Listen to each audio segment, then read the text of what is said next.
Alright, there it goes. Okay. Oh! There might be some issues. I'm gonna let the music keep playing in the background. Sure, okay. There might be some issues, but if the stream isn't looking great, then just wait until the video gets archived and you can just watch it there. Welcome to Monday Night Tonight. Tonight on Monday night. I have a very special guest tonight.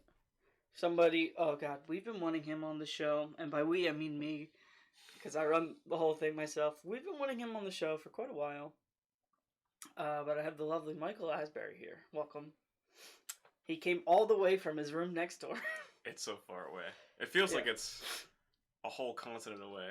Especially when, I believe the Sean McKelvey episode was the first of many, maybe many, where you had your guests actually inside of your studio. It was the first. I'm going to mute the mic real quick while I blow my nose.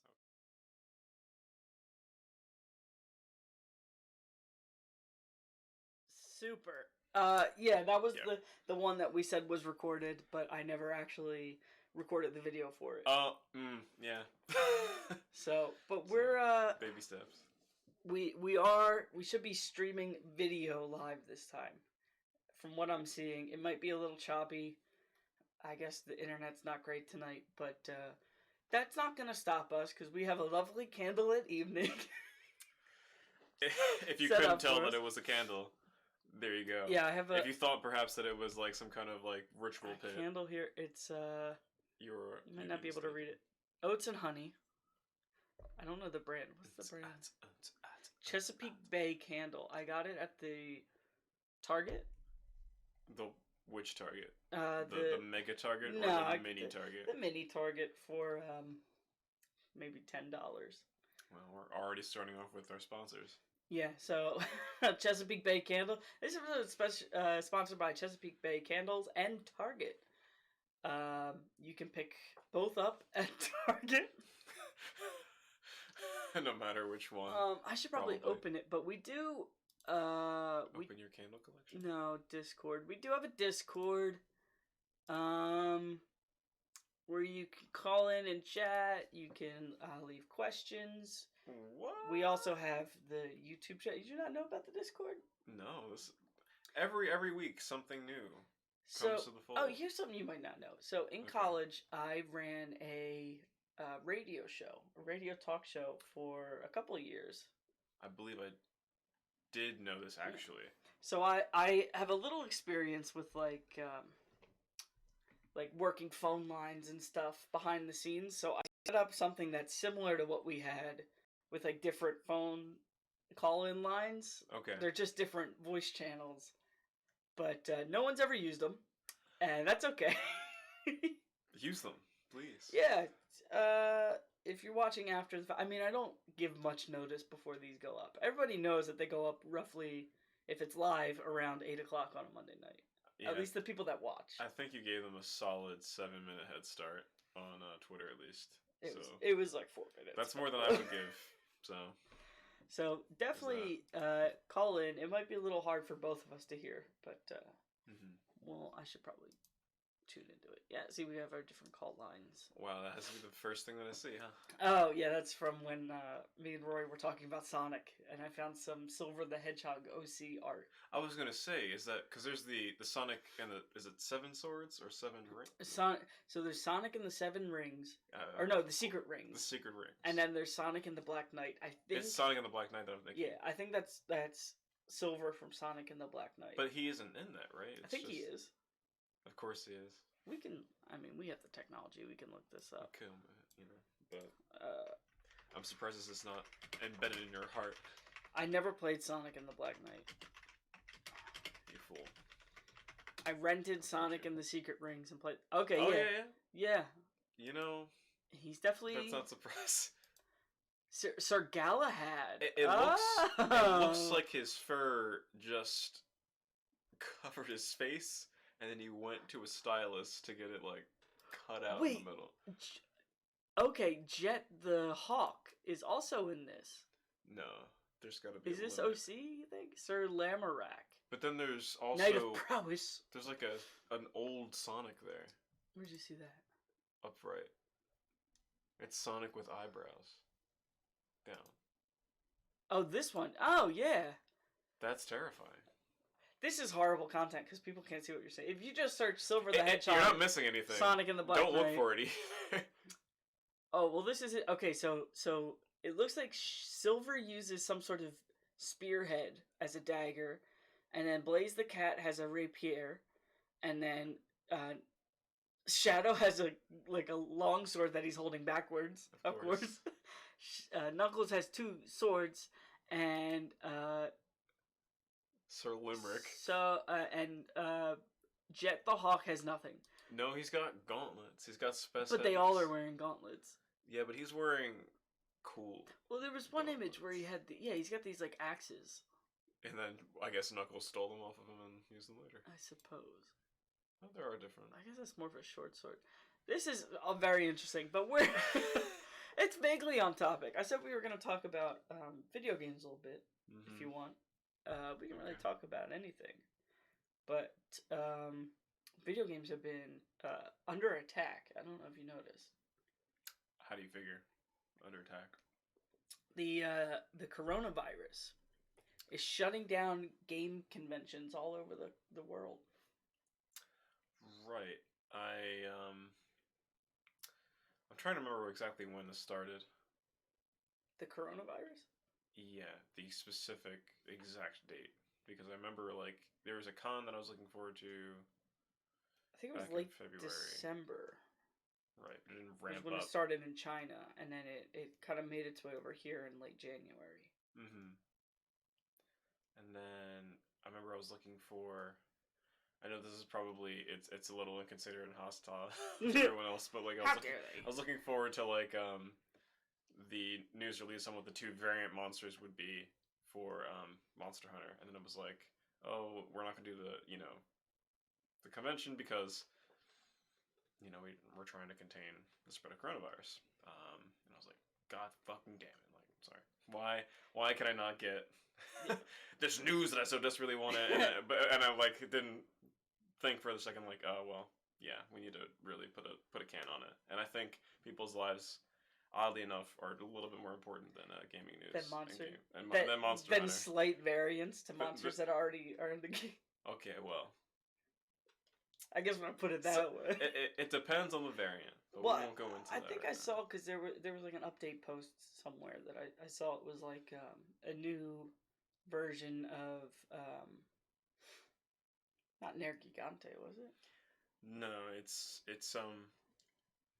2 new versions of Brachydios and Rajang.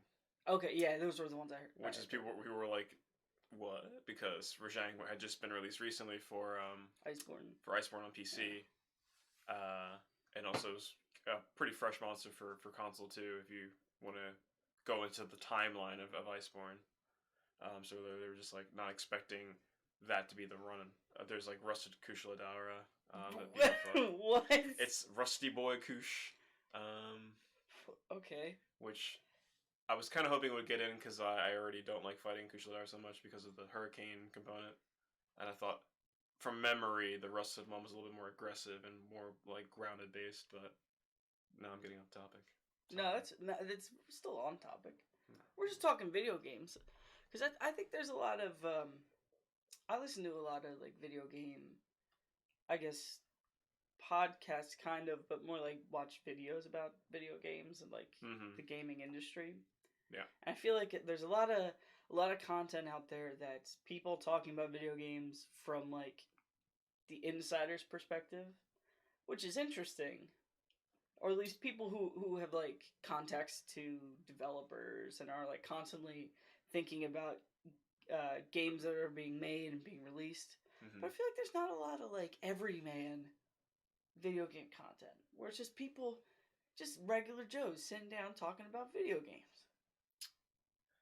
I feel like that just happens naturally over the course of so many different, like, content creators on YouTube, on Twitch, on whatever platform you be talking about.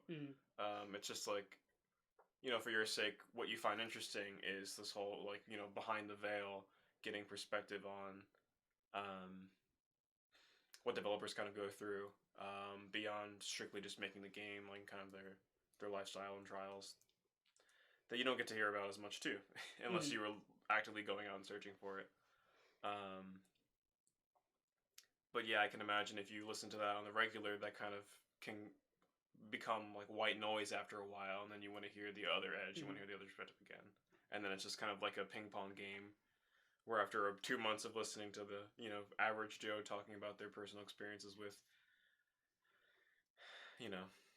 Sonic and the Black Knight, that you want to hear about why Sega does what they do and how they got to where they are currently. Well, similarly, there's I started listening to the Conan O'Brien podcast, and faithful listeners to this show know that pretty intimately because I mention it just about every episode. All right, this early on.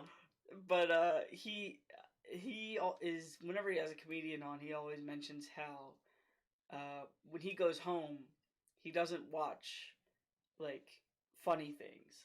Or, like, even, like, in his private time, like, on the weekends or stuff, like, when he goes out to a movie or, like, is just sitting down watching TV, he doesn't watch funny things because he's kind of, like, sick and tired of it at a certain point. Mm-hmm. And he watches really, not necessarily dark things, but, like, he's a history buff, so he watches a lot of historical stuff, or he'll watch, like, crappy, like, reality TV, just something that'll just, like, turn his brain off so he doesn't have to be thinking about comedy. Uh-huh. So I think in that way, there's people like myself, sometimes when you're like in that rut of watching the same type of stuff over and over again, you just want to like shift to something else. Yeah. Which is usually when I start watching cooking videos or like woodworking videos. Oh my god, I watched this one today. This guy made one of those bladeless fans completely out of wood. The internals were, he like gutted like plastic desk fan. Okay. But the rest of it was all made out of wood. It was really neat. A bladeless fan. Yeah, like it's like one of those. It might be like a circle or like an oval shape, and it just kind of blows the air out instead of like spinning. Cool. There is usually like a fan inside, but it's not the thing that's pushing the air out. Interesting. I don't think I've really run into them. Yeah, it's like recently. They're pretty neat. I've always wanted one. See these things? Yeah.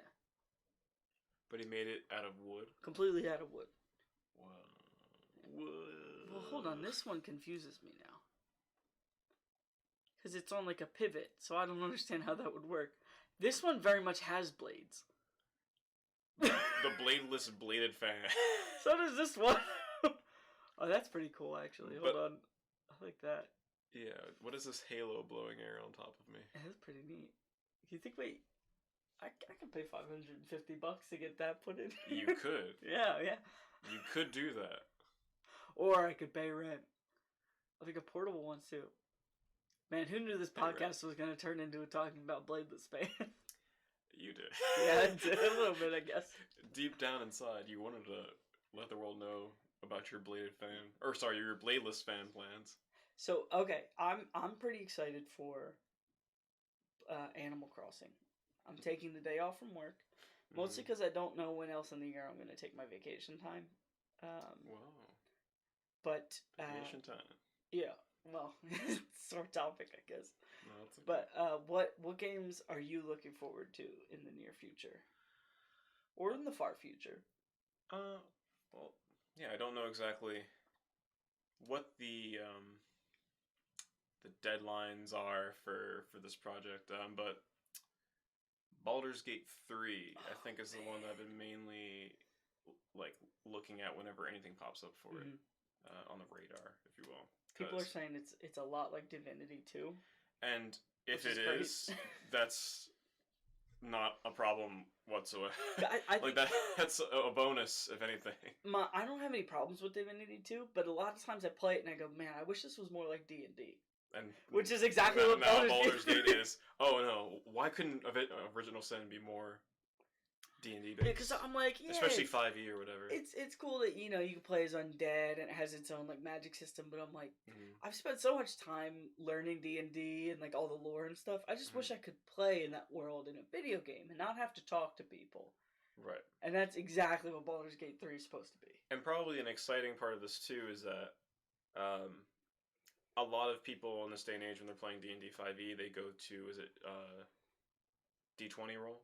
Roll20. Roll20, I'm sorry. Yeah. They go to Roll20 and they play with their friends over Skype or whatever. Not Skype. Over Discord. Maybe Skype. I don't want to offend anyone who plays on Skype. And that's all well and good and a whole lot of fun. But one of the coolest parts about Original Sin 2, which over the course of me playing it, I've never really got to dig into hard, was the Game Master mode, where you could essentially make it into like your own D&D-esque campaign. But again, there was a limitation of it still being within the system of Original Sin 2. But eventually, I imagine Baldur's Gate 3, because it is Larian Studios, they'll try to do a very similar route and have a Game Master mode in it, and it'll literally be like Roll20 on steroids, where you can just have your DM like use all the assets that they give you in the game, and then create your own campaign, and then it'll be like strictly again the 5e rule set, and also whatever Larian adds to the mix. So Wizards of the Coast, do they own Larian Studios, or are they just working with them on Baldur's Gate? Pretty sure they're just working with them, because there wasn't any overlap before. I don't believe. I know people got really upset with. Does Wizards of the Coast run D&D Beyond? I think they do. I don't want to like talk out of my ass, but I feel like they do as well. I don't think it's like too far away. People got upset when they started selling ebooks of the materials for D&D on D&D Beyond, because it's like, I already own the physical copy. I shouldn't have to pay for a digital copy as well.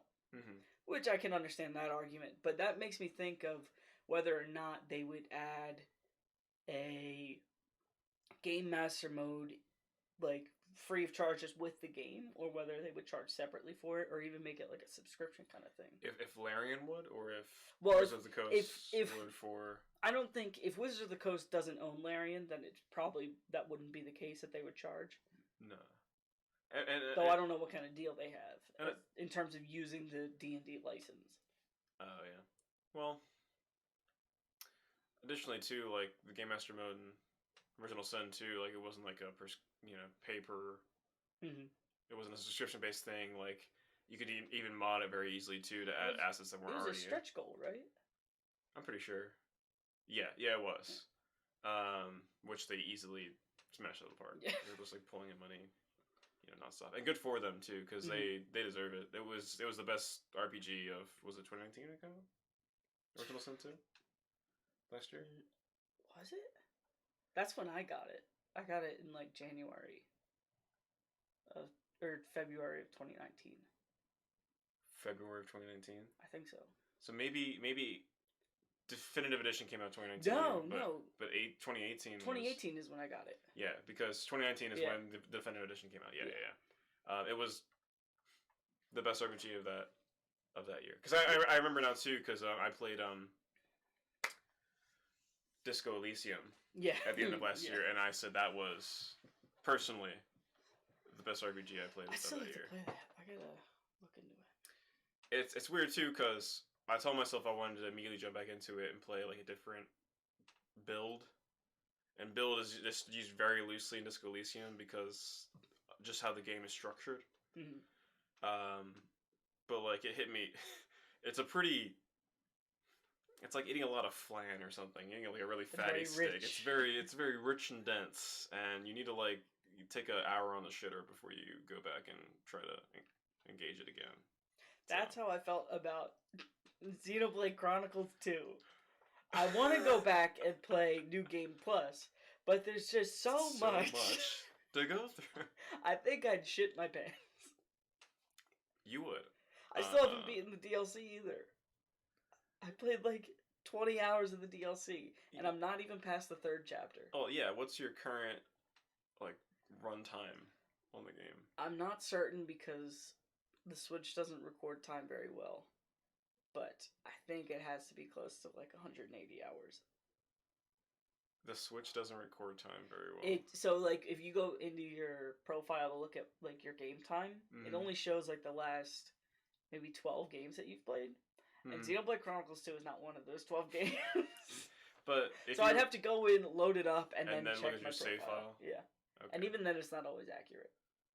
Switch, modern miracles. I'm trying to remember how much I have. I think I have close to 200 hours in Hyrule Warriors. That wouldn't surprise me, because there's like a good stretch of time where like I would come in the house and you're just playing. It's Warriors such a good game to just like sit down and turn your brain off for like an hour and just like knock out 2 missions and then put it down, and you don't have to think about it. It's almost like a mobile game. And it's weird too that I would like begrudge you for it, because I traditionally play games that are pretty grindy. I Monster play Path Hunter's of Exile and Monster Hunter and The Long Dark and like all these games that like are not, for the most part, like just high octane action. Like I don't know if I'm gonna call Hyrule Warriors high octane action. It can get pretty intense. All right. Sometimes you gotta pause the game and then send your other playable characters out to different points so that you can knock out some bad guys while they're walking. So basically, that was the Wii U version. I played a lot of the Wii U version. They didn't have that feature. You couldn't switch between characters mid game. Really? So you would have to like walk yourself to every point, and that took up a lot of time because the maps are so huge and your run speed is only so fast. But now that you could switch between characters and command them where to go, you basically aren't losing any time in having to walk places because you're using it with a different character while that other character you're about to switch to is moving. In the Switch version. Yeah. The definitive edition. The definitive edition. Nintendo, you've given us so many memories. Yes. You're a really fantastic company. And yet you do things like that. And confound me. They do things like put that game on the 3DS and expect it to work. And are surprised when it doesn't. I remember the joy of using the little C-stick nub. Oh, yeah. And then, like, the weird circular callus I would get from it. It was like a ringworm on my thumb that I would get from using that. You know what? And then arthritis from trying to grip it. Nintendo's a rat bastard. And I'm going to say because of this. Alexa, don't They make some of the most stylish consoles. But there's like the 3DS line, and especially the 2DS XL, some of those designs really nice looking, really slick. Are you talking about the like special edition ones where it's like it's got a Triforce on or something, or just in general? Even the base 2DS XLs looked really good.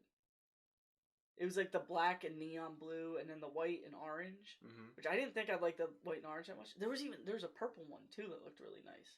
Really? And I'm like, dude, I would love to play these. But what would I play? Professor Layton? You could. Like, I heard like Professor Layton's a sleeper hit. Like Professor Layton will catch you. He'll hold your hand behind your back and whisper sweet nothings into your ear, and then you become a Professor Layton fan. Look how nice that looks. It looks like the same thing stacked on top of each other. Like this looks like the teal one looks cool. I like the this is the one that I really like the most that I almost bought. Oh, they had a green one? Oh my god. I had this Pokeball one saved on my Amazon shopping cart for a while. But this is what you need to do, Colin. Oh my god, somebody made a My Hero Academia skin. Oh no, this was the one that I wanted absolutely the most, the Hylian Shield. Like, look how good that looks. But what would I play? Wasn't Link Between Worlds on there too? I played a Link Between Worlds. Yeah, you don't really need to play on my twice. 2DS. Yeah. That's what I'm trying to say to you. Now take off the top screen, and what do you have? Yeah. A 2DS. Well, you have a Switch if you take off the top screen. Oh yeah, actually, you do. You have a really condensed Switch. If you take the hinge out, you have a 2DS. So you take off the XL of the 2DS on the box, and what do you get? The 2DS. Yeah, the 2DS. And for however sexy it is now, boy. They went through the ringer to get here. Well, I'm going to be honest. For the time that I spent with my 2DS, which was basically senior year of high school into freshman year of college. Mm-hmm. So maybe 10 months max. Oh no. I got it freshman year of college. Your 2DS? Yeah. Because it was when Pokemon X and Y came out. It was when everyone's 2014. showing up to the basement, you know the one. Yeah. And everyone's whipping out their 3DSs. You come up with your 2DS. I didn't. Speak of the devil, Daddy DeVito.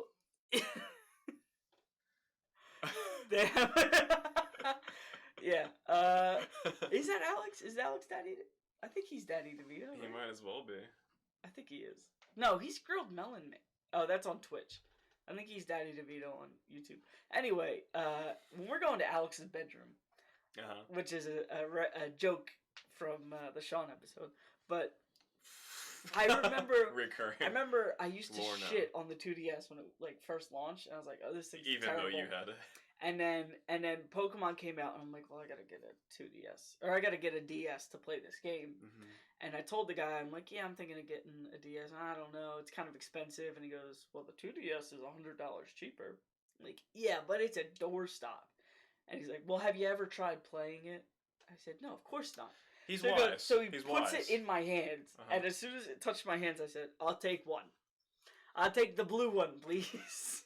I'll take the blue one with the Hylian shield. And you know, it was fine. It worked. It felt like one of those little like games you would get in like a Happy Meal in the 90s or like early 2000s. Yeah, like you go to Cowtown and there's like a weird like bootleg arcade game in a box in the corner of someone's check. Like, don't buy that. It plays Tetris, Snake, Pong, Snake 2, Brick Break, and then 10 different versions of those same games. Rat Race. Yeah. Minesweeper. Yeah. But honestly, the 2DS worked well. I thought it was fine. Yeah, like in retrospect, like it's just us and our youthful vigor that we're railing it and saying it was terrible, but like it still worked. Alex was with me when I bought it. Yeah, he'll never forget that moment. Turning around. Because I think it was around that time too. We went to the movies, and I was like thinking to myself out loud to him. I was like, you know what? I think I have a curse where if somebody puts something in my hands, I will buy it, like almost no matter what. And then he put a bag of Sour Patch Kids in my hands, and I bought them. For how much? I don't know. It was probably like $5 at the movie theater. No, I'm not gonna buy you. I wanted to see if he would. I think I've broken that curse. Oh yeah. I've learned a little bit of self-control. Not much. A little bit. So if someone keeps on slamming into your hand, eventually it'll crash. Well, because now we live in an age where you can buy pretty much anything online. I feel like 2014, we were still, GameStop wasn't in quite the crisis it's in now. Mm-hmm. Though now that Reggie's at the helm, who knows what's gonna happen?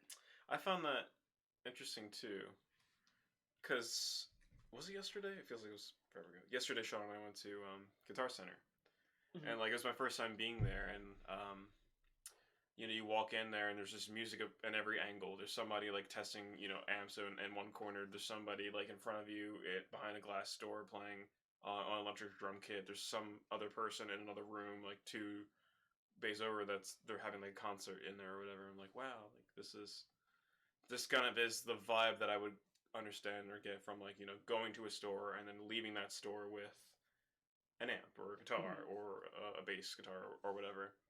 And then we went through a whole thing where we tested amps or tried to test a few more than we actually got to test, but like it was the whole experience of like browsing in a store, left with nothing except strings.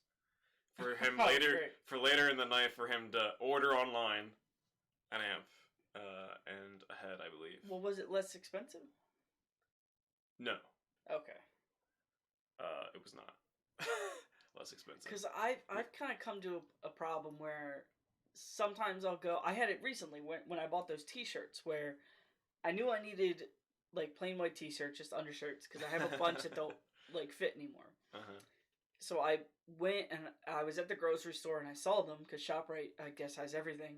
And weird. I was like, okay, I'll buy the larges because the ones I had before were mediums, so these larges should fit. And then they didn't. And if I had just been patient and took the time and like went home and thought about it, I would have made or save myself money instead of buying something I didn't need. Right. So I feel like there's the two sides to that coin where you could go in and just make an impulse buy, or you can go home, sit and think about it, and then buy that thing anyway. And you have to hit the happy medium where it's like, all right, let me think what factors are going to play into me making this purchase. True.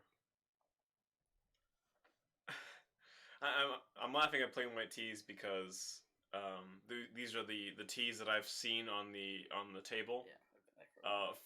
For like 2 weeks maybe. Yeah. And just seeing him go through the pains of trying to get people to get them and hitting wall after wall after wall. Because I didn't want to just like throw them away. I wanted to give them to somebody. Yeah. Make sure they got. I have shirts up there. I have to give to my dad to give to the Purple Heart. Because I don't like the only clothes I'll throw away is like socks and underwear. Because nobody's gonna wear old socks or old underwear with holes in them. Okay, but I have like 2 shirts up there. They're fine. One of them has a hole in the sleeve, but whatever. Mm-hmm. But I mean, they can still be worn. It's just I've had them since I was probably like 13. Yeah, it's hygiene wise, yeah, don't give someone else your underpants, please don't. Socks. I don't know. I don't know what to say because almost every single pair of socks I own have some kind of hole in them somehow. From wear and tear. I walk a lot, and then I think I've destroyed a few strictly from walking at work, and then also from HEMA. I've destroyed a few from that. I have had socks that I really liked. Like I had a pair that my brother's boyfriend got me for Christmas that were from his shoe store, and they're like a special brand where they have like different symbols at the top, and depending on the symbol that when you buy it, that's where they donate money to. So like the ones I had lightning bolts on it, and it donated like to Pico. Not to Pico, but some sort of like energy company for like third world countries that need energy or something like that. Cool. And they were really nice. They were like green and had like a cool design. And I think after a year of having them, I put a hole through the toe. Yeah. And as soon as that happened, I'm like, I mean, I like these socks and they're really nice and a good gift, but I'm not gonna wear these socks with a hole in the toe. I remember that sensation trying to shop for things for people during pre-Christmas, and I was like, I forget who I was talking to about it. I was just like, do you think it's stupid to get somebody socks for Christmas? And then they were like, how old are they? And I was like, above 30. And they were like, no, absolutely not. And I thought, I was like, yeah, like if someone just gave me socks, if someone just gave me like some basic tools, someone just gave me like, just menial things. If someone gave me like a paper towels, I'd be like, oh my god, I'd be really happy. Thank you so much. I'd be ecstatic. Thank God. Extra paper towels. Well, I think the best part of that gift of getting like socks or something really minor is because it takes away that like stress of thinking I gotta go out and like buy this thing that I need. Yeah. Because now it's like, oh, I don't have to like I wanted new socks. I don't need to go out and get this like really tiny thing I keep forgetting to get.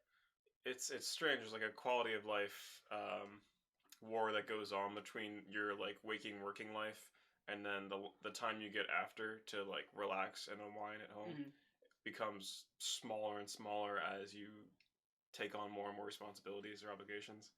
So yeah, if you're like a father and someone gives you socks, you start weeping like I can't believe you knew this whole time that's what I desperately needed, because every father and every 25 plus person needs some socks, needs some time for them. I should have used the Woodwick candle. I don't know. It would have been right next to the mic. Yeah, it would have been a gentle crackle. It would have been a powerful crackle because it's right there. It's right there. Anyway, what's wrong with this candle you got right now? You already boosted its stats earlier. So it has a pleasant. Here's the thing, because I smelled it in the store and I was like, oh, this is nice. Like it has kind of like a sweet kind of thing. Nice to smell. But like it's when I lit it at first I didn't really notice it, but like over time it's like a very subtle smell. So it's not overpowering. Because Okay. I had bought one before. Or no, I got one for my grandmom that was very overpowering. Mm-hmm. But this one, it's nice, it's subtle. I like to keep it in here for when I fart too much. So there's like about 3 different paths I can take from that. There's a path where it's like, because I can't smell too well. And that was really bang on English there. Because I have a really poor sense of smell, I would probably need a candle that's very potent to get anything out of it, and that would make me feel guilty about how everyone else is experiencing that candle. And then the other path of, you do fart a lot. How does that affect you? Do you feel the impact of your farts the way that I feel the impact of your farts, even though I can't smell very well? You have the problem of you don't like hearing it. No, hearing it actually does. It's kind of like nails on a chalkboard, Whenever I hear like that's like metallic screech, I like my skin crawls and starts writhing in agony, and I feel the similar sensation whenever you toot. I'm sorry. No, that's fine. I was gonna take a nap at lunch, but this was the other. I was gonna take a nap right now. So this was the other one I really wanted. It's a Super Nintendo design. So I'm still looking at 2DS's. Premium refurbished. They had really good design. They're still so expensive. Yeah. Like I would never pay $130 for something that I'm gonna play 3 games on. Depends on how. No, some people have bought Switches. I think during the golden age of our X and Y, youth, not really youth, but like college era, where we were just all playing X and Y and all playing Sun and Moon and all playing whatever. We spent a lot of time on those games. Like, I think like 170 or 200 hours plus on X and Y is what I had, like, near the end of that pain where we were all, like, doing doubles and all doing, battles and training our pokes and such. So. And we got some good use, at least I got some good use out of Smash Brothers for 3DS. I remember, I think at the time I was still at Temple when that came out, and I remember playing it like a grand total of 5 times. Because I can't, I guess maybe it's the melee player in me, but I can't play a Smash game without a game controller. I played it a good bit. I don't think more than 30 hours. But I played it a good bit because I didn't have my Wii U at school. Mm-hmm. At least not for long. I did get it at one point. Mm-hmm. I think. Yeah, because I played a shit ton of Mario Kart. So I would just play Smash on the 3DS. But then also, I thought it was the neatest thing that you could use the 2DS or your 3DS as a controller for Smash Brothers on Wii U. Like, just the novelty of that. It's why I have the Pokeball Plus, because I just like using different controllers for games. Like, there's... Oh my god, have you seen the special Dragon Quest controller that they made for Dragon Quest 11? No. They have it for Switch, and there's one for PlayStation 4. But it's shaped... It's shaped... Let me show you. I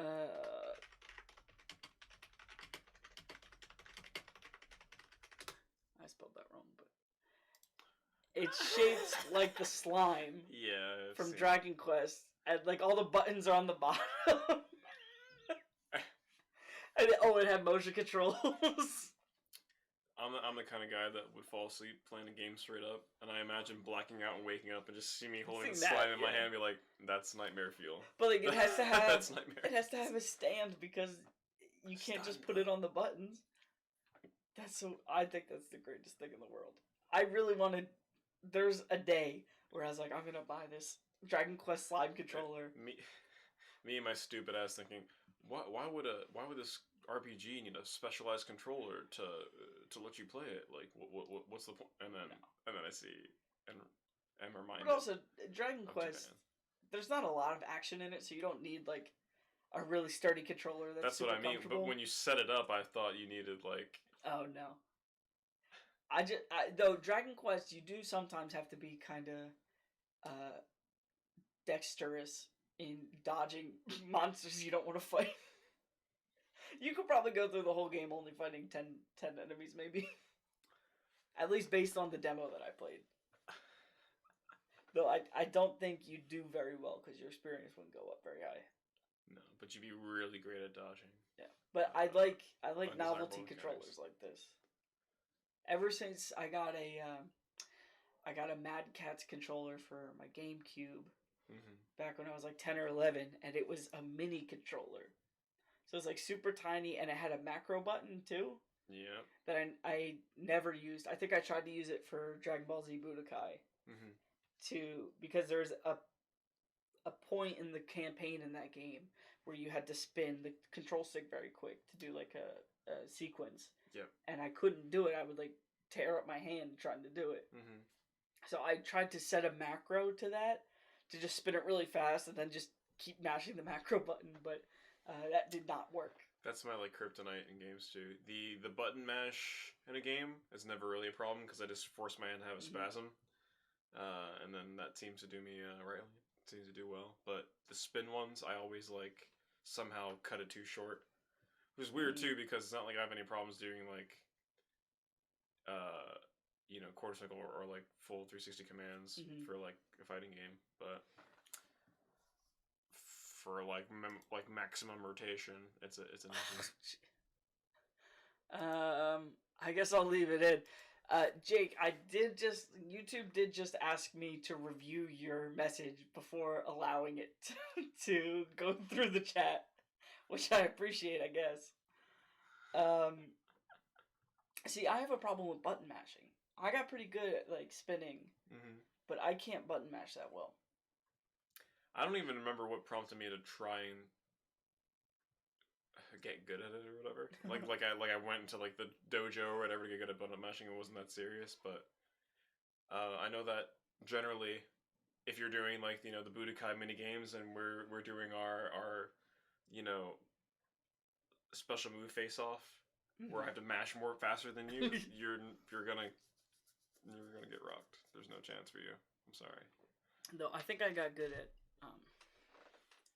spinning the control stick by playing Mario Parties over the years. Oh yeah, that would make sense. Yeah. I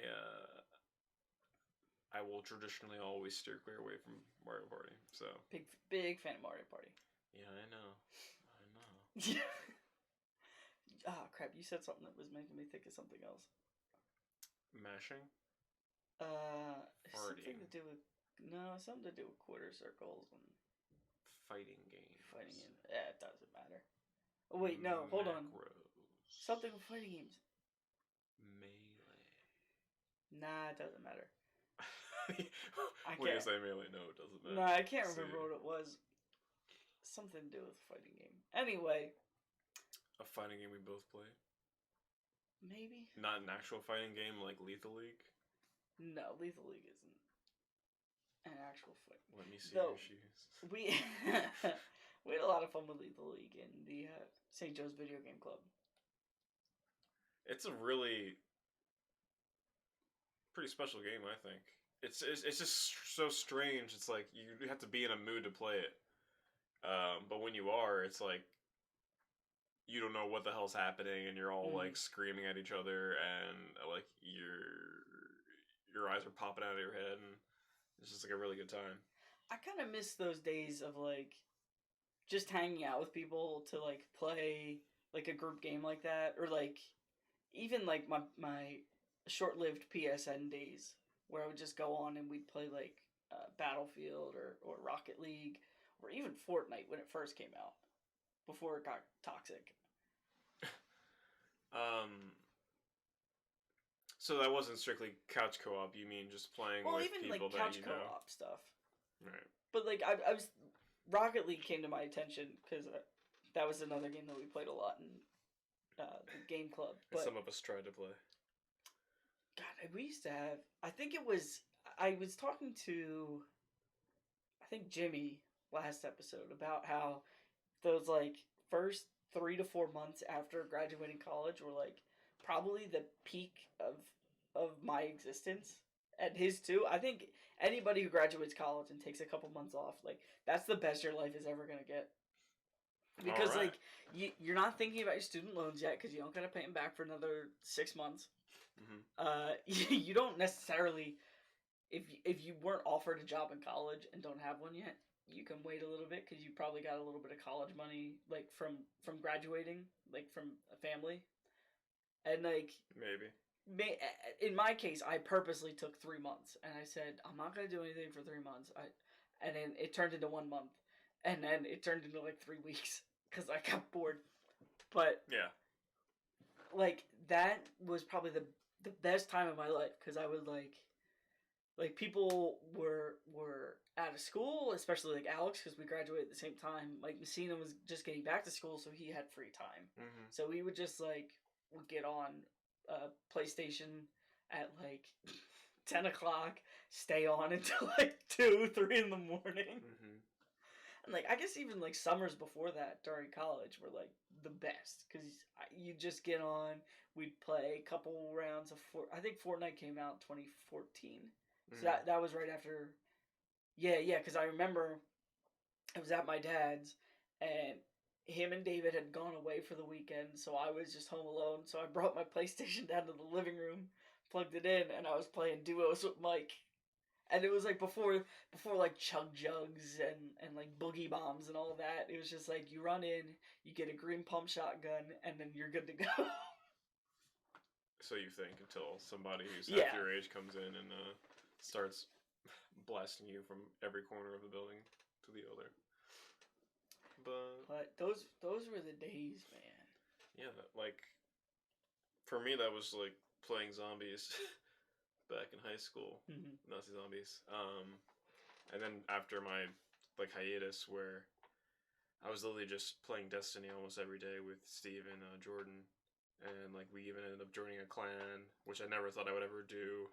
And it was like a bunch of like it was strange because it was like a bunch of like dads. It was like a mega dad energy vibrating out of every session where like we had to like sometime hand hold them, and then there were other dads that were like hard gamers like on unadulterated gaming hours. Who's got the EMP? Yeah. Like they were doing call outs and like take down the bomb. They knew the ray like at like the back of their hand. They were like guiding everyone to where all the chests were and everything. Like,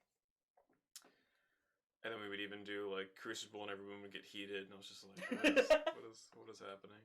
Where are we? Oh, Overwatch too. Yeah. Oh my god, we used to play me and Rizzo would senior year of college when. We both had very easy schedules. I think we would start at around like 5 o'clock and go until maybe like 10 or 11, and then we'd go out with people. But we used to go so hard. We would do because we really only cared about getting loot boxes, so we'd play the 3-on-3 eliminations until they got stupid. But like we were trying to figure out, we had a really good comp where I would play Ana, and then he would play Roadhog. And I would just constantly like stay behind them healing, he would hook in, you would grenade, and then he would block the heal. Grenade, or even try and like sleep people. Sleep people between those fat rolls. Yeah. They couldn't see the gun dart until it was too late. Man, it was great. And then so we would do that, and then if we were feeling pretty confident, I'd switch and I'd play Mei instead, so that I would slow them down so he could hook them easier. That was like a coming to Jesus moment for me too. Like playing Overwatch and playing Destiny on PS3, and then playing Destiny 2 on PC, and seeing just how different it was transitioning from controller to keyboard and mouse. Yeah. When people have been playing keyboard and mouse since like time immemorial, like I just don't stand a chance. At the moment I like see a pixel of somebody's face, my head is already splattered on the walls behind me. Like there's just nothing I can do. And then platforming, which I was already bad at in general, just got about 50 times worse. So I was just like, when people were kind of slowly coming over and doing Overwatch again on PC, and I thought maybe that would revitalize the experience for me. I was like, no, not a chance. not gonna happen. I think I'm carried. It was only me, because Rizzo was the only other person I knew that had Overwatch on PC. Mm-hmm. So it was really just me and him. And then my friend Victor, I would play with him sometimes. Mm-hmm. But I kind of had a little bit of, like, FPS experience on PC, because I played a little-known game from back in the day called Combat Arms by Nexon. Oh no! And I would get. Oh no! If that's your experience with Combat Arms, then 12 to 13-year-old me would get so tilted playing Combat Arms because it was pay to win, and I didn't put a dime into that game, and I would like run around with just like the M16. I'm like, I'll just take the basic loadown, whatever. Yeah, steal mom's credit card again. Yeah, and then some dude sniping me from across the map with this like gold-plated sniper. I'm like, what the? And I had to put in maybe like 300 hours into that game. Shoutouts to Jordan Parker for showing me Combat Arms and the times we played Combat Arms. God. It was rough. I remember getting always lost on. I can't say the forest map because I'm sure there was like probably. I know what one you're talking about. Like I'm having like flashbacks of that map. There was one that was very similar to like a. It was like, what's the map in Modern Warfare 2 where it's just like the small cloistered area. I've never played a COD game. You never played a COD game? There's like a map. I only played Combat Arms because it was free to play. Combat Arms Modern Combat. Well, I've never had a console that wasn't Nintendo until the PlayStation. Oh, right. That's true. But there's like a small map where there's like it's like a truck garage, and then there's like a few like cargo containers in the middle, and then the other side of the map, and then right in the dead center, there's like 2 other shipment containers. Yeah, okay. Yeah, and there's the other one where it's like some Middle Eastern town, and there's like a bridge overlooking water that I always fall into because I was trying to strafe. Yeah, you're going over like rooftops and stuff. Mm-hmm. Yeah, I like that one because I liked the kind of like parkour, like running over rooftops and like climbing into like secret areas and stuff. I don't know why I remember that bridge so much, either because it traumatized me or because I was so destined to like master not falling off of something while strafing at the same time that I would constantly be there to improve at it. I remember constantly trying to go to like the tower that was on that map because I'm like, I know I can at least get somebody who's a bad sniper that's up there, and I'd run up and they hit like probably had like a gaming headset on and heard my footsteps, and they're already pointing like a pistol at me ready to go. Mm-hmm. Or like tossing a grenade down the stairs. That was probably the hardest thing for me to get over for Call of Duty. How about them shoes? You're not going to see these shoes, Jake. You're not going to see them. Mike doesn't go out. Yeah. Why do you wear the shoes? I work from home as an electrician. All right. Enough of that. Claymores were just I couldn't deal. Because I was like a running gun, like MP5 or like shotgun player. You're wearing my shoes. And then to just, go on like a streak or start a streak up and then just run into something that just kills you in one shot. Mm-hmm. It was really frustrating. But I played a lot of RPGs on PC. Mostly Nexon games because they were free. Mm-hmm. So I played a lot of MapleStory. A lot of RuneScape, a lot of Mabinogi, which was weird. It had like a Celtic kind of theme to it, but it was like a 3-dimensional anime style. It was really neat, but like it wouldn't just like I would play it and my brothers would play it, mostly Pat, but like we'd have to take turns, of course, until he got his own laptop, and then we would try and play a little bit together. But yeah, I was real big into that. And then the only other, besides like Spore and The Sims, I played a lot of The Sims 3. Mm-hmm. I reserved it when it came out at GameStop because my friend Jordan Scargill was also getting it. And no, he wasn't. I'm sorry. We were both at a reception because we won awards for a Dare essay contest. And I got first place, he got second place. And there was like a small cash prize that we got. We went to like an award reception, and his dad was real cute because they were like, "We have our first and second place winners right here," and his dad went, "And they're best friends." And I was like, "Oh yeah." As well. And then as soon as it was over, I'm like, "Dad, you gotta take me to GameStop. My reservation is gonna be over by today." I went and picked it up. I played a lot of The Sims 3, and then Mercenaries 2 was the game that Jordan told me to get, and we played a little bit of that. No, we couldn't, because the day that I installed it, they shut down the servers, so we couldn't play together. Could you, back in the day, call for reservations for GameStop, right? Yes. Yeah. I remember That's how I did it. Creating hostage situations with the parents, going like, "Well, I did reserve it, so I mean, we kind of have to go, or else like they're gonna." And I created some like invisible like consequence that wasn't gonna ever happen, just to get Final Fantasy whatever at the time, maybe 12. I remember like I got the 10 collector's edition case for 12, whatever, which was rough because like the very edge of it, the edge that you would like see if you were like stacking up your games, like it's diagonal, so like half of like the Final Fantasy is cut off, and like all you see is the collect and not the collector's edition. It's like null fantasy or null fant, the collect. But then like the cool ass like cover on the front, the tin and everything. That's an issue I'm running into with the game cases I have now for the Switch, because most of the mainline Nintendo games have it, where they have like a reversible cover that usually has some pretty cool art to it. With the Breath of the Wild. So like I kind of fan them out on the bookshelf so that you could see the full image, because if you just close it, you only see the one side, or if you put it like sideways and line them up, then you only see the spine. But the problem I have is with the steelbook case that I got for Smash Brothers Ultimate, because it's just black on the spine. Yeah. And the only image that's on it is on the front. So that's why I just have it come in stripped to the wall. The collector's edition of it is just the symbol and darkness. Honestly, it looks nice. And I think it looks sleek. Once I get the shelf built, which I'm hoping to do this weekend, I'm going to have the cases lined up along the back, and then I'll put my succulents that I'm going to get in front of them. It's going to look real nice. We're going to look like we live in a real apartment. I feel like that line is said so often here. We'll be in a real apartment.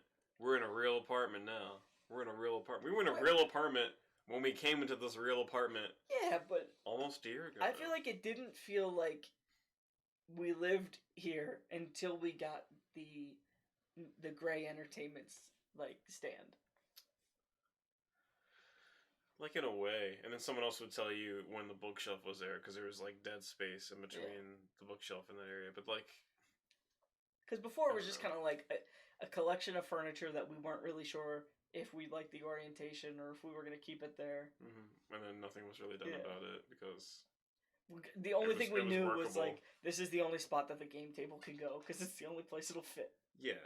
And like the I guess the breakfast nook table is really the only place that and it works well. there. Yeah.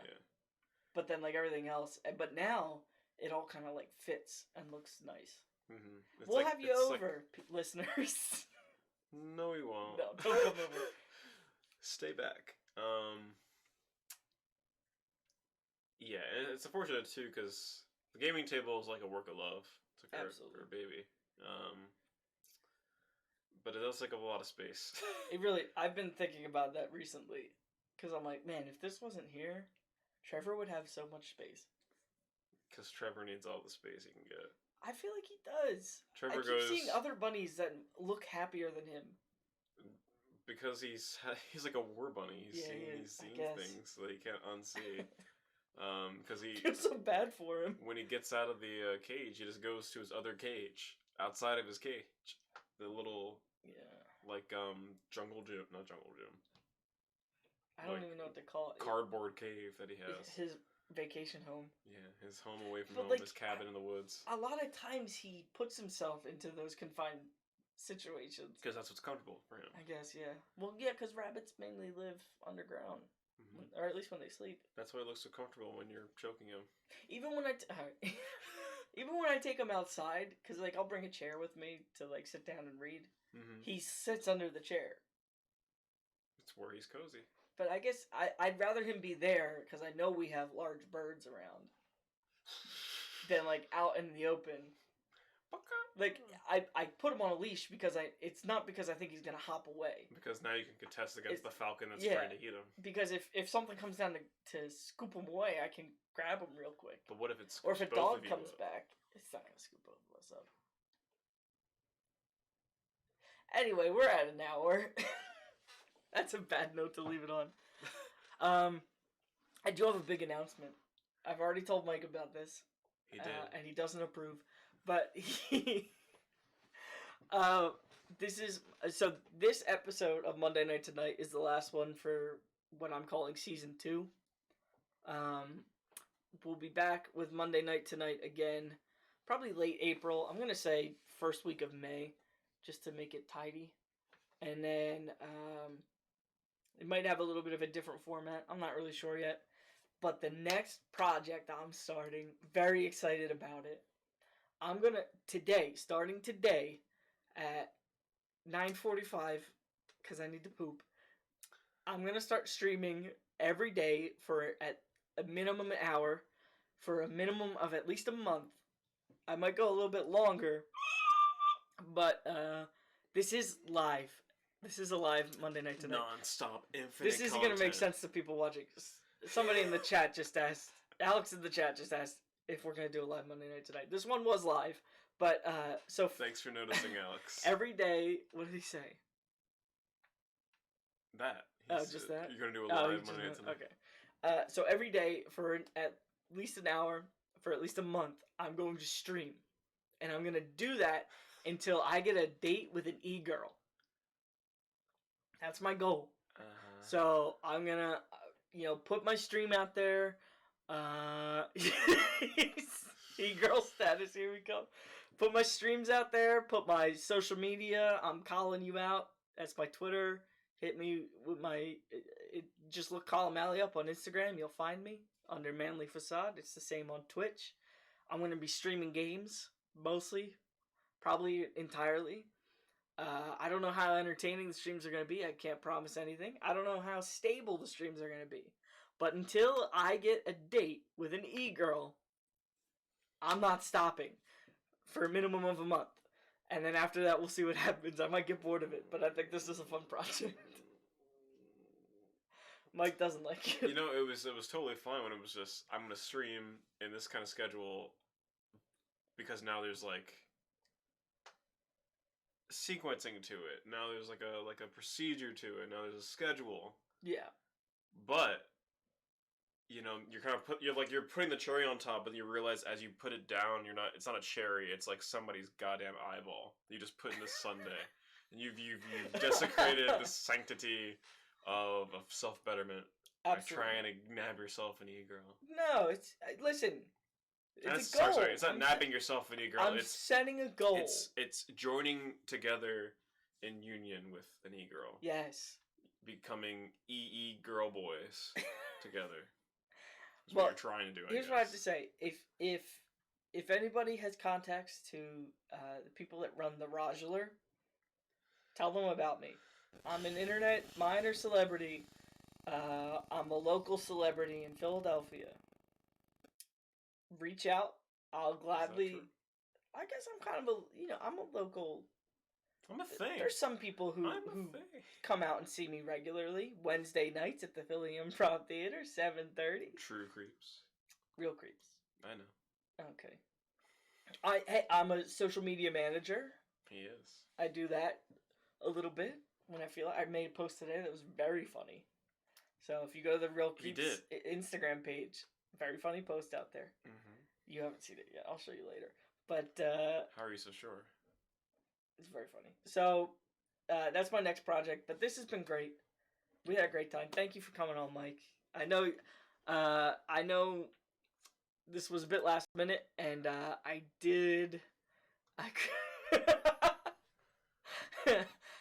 said I could volunteer at a soup kitchen or do anything else. That is true. And useful. Yeah, but I forget what I was saying. I did have other plans for what this season finale was going to be, involving a food review at Sonic Drive-In with a Sonic connoisseur.